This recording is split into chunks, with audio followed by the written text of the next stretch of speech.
নমঃ পার্বতী পতে হর হর মহাদেব।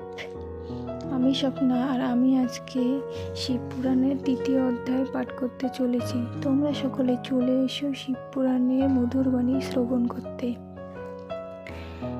2য় অধ্যায় হলো বিষ্ণুকৃত শিবের স্তব এবং ব্রহ্মা ও বিষ্ণুর প্রতি শিবের বরদান। শ্লোকটি হলো ইদম লিঙ্গ সদা পূজ্যং ধ্যানঞ্চৈতার দৃশ্যম মম ইদানীম দৃশ্যতে যদম তথা কার্যং ত্রয়া সদা। শ্লোকটির মানে হলো নারদের প্রতিকর্হে ব্রহ্মা সনাতন, হে নারদ শুনো এবে পরের ঘটন। নারায়ণ পঞ্চমন্ত্র লোভিয়া সুন্দর, যথাবিধি জপ করিলেন অতঃপর। তবে মহাদেব হন অতিশয় প্রিয়, তাহার সম্মুখে পরে হন আবির্ভূত। আপনার নিষেধ বেদ অতঃপরে বিষ্ণুকে করেন দান প্রসন্ন অন্তরে।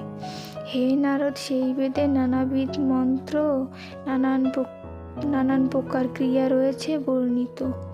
সকল বিদ্যার নিধি ঈশ্বর মহেশ, সনাতন বেদ তাহা কহে সবিশেষ।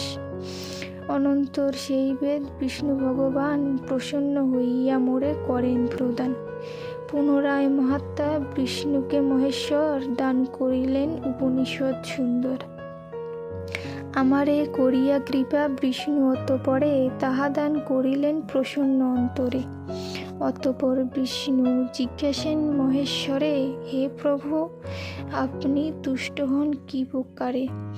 কেমনে করিব আমি ধ্যান আপনার, আমাকে করিয়া কৃপা কহিবেন সার। হরির এমন বাক্য করিয়া শ্রবণ, প্রসন্ন হইয়া তারে ক্রোহে পঞ্চানন। হে হরি, আমার এই লিঙ্গই সদাই সবাকার পূজ্য হয় জানিবে নিশ্চয়। 2য় প্যারা। এবে যেই রূপ মম করিছে দর্শন, সেই রূপ মম ধ্যানে হইবে মগন। এই লিঙ্গ রূপে মম করিলে পূজন, অবশ্য অভীষ্ট ফল করিব অর্পণ। অধিক কি কব আমি ওহে নারায়ণ, জগতে মানব দুঃখ পাইবে যখন। তখন আমার লিঙ্গ পূজিলে ভক্তিতে, তাহার সকল দুঃখ নাশিব তরিতে। পরে রুদ্র শ্রীহরিকে অনেক প্রকার বরদান করি কহিলেন পুনর্বার। এই ব্রহ্মা প্রদ্যাসন জগৎ মাঝারে, সৃষ্টিকার্য রত রহিবেক নিরন্তরে। আর তুমি আমাতে একান্ত ভক্তি করি, এই সৃষ্টি পালন করিবে নিরন্তরী। এত কহি মহাদেব হরিকে তখন, হরলিঙ্গ পূজা বিধি করেন বর্ণন। সেই অনুসারে পূজা করিলে লিঙ্গেরে, মহেশ্বর ফল দেন অনেক প্রকারে। হে নারদ, আমি পরে সেই সমুদয় পাপনাশী পূজাবিধি কহিব তোমায়। অনন্তর বিষ্ণু সেই দেব মহেশ্বরে, ইষ্টবাক্য স্তব করিলেন ভক্তি ভরে। নারায়ণ কহিলেন একাক্ষর রূপ, আত্মা রূপী অকার ও ঔকার স্বরূপ। আদিদেব আপনাকে সভক্তি অন্তরে, নমস্কার করি আমি সদা বারে বারে। আজকে শিবপুরাণের 2য় অধ্যায়ের 1ম প্যারা এবং 2য় প্যারা পাঠ করেছি,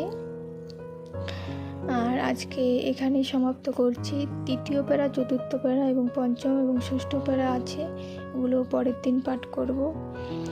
কারণ একবারে 3য় অধ্যায় সমাপ্ত করতে গেলে প্রায় 12-13 মিনিট হয়ে যায়, তো তখন আমার শ্লোকটি আপলোড করতে ইউটিউবে অনেক ডাটার প্রয়োজন হয় এবং অনেক সময়ও লাগে। সময়টা কোনো ব্যাপার না, কিন্তু অনেক ডাটার প্রয়োজন হয়। আর যেহেতু আমার ডাটা সীমিত 1.5 GB, তো আমি আবার শ্রীমদ্ ভগবদ্ গীতার বাণী ইউটিউবে দিই আর কি, ভিডিও দিই, তো আমার অনেকটা ডাটার প্রয়োজন হয়, যে কারণে আমি ভিডিওটা অনেক বড় করতে পারি না। তো এখন থেকে আমি 2টো করে প্যারা প্রতিদিন ভিডিও আপলোডে দিব, 2টো করে প্যারা পড়ব এবং 2টো প্যারাই ইউটিউবে ভিডিও আপলোড করব। তো সকলে শিবপুরাণের বাণী শ্রবণ করার চেষ্টা করবেন এবং শিবপুরাণ পাঠ করার চেষ্টা করবেন। আর শিবপুরাণের বাণী শ্রবণ করে আপনাদের কার কেমন লাগলো, ভগবান সম্পর্কে কতটা জানতে পারলেন, অবশ্যই কমেন্ট করে জানাবেন। আজকে আমি শিবপুরাণের 2য় অধ্যায়ের 1ম এবং 2য় পারা এখানেই সমাপ্ত করছি। সকলে ভালো থাকবেন। ধন্যবাদ।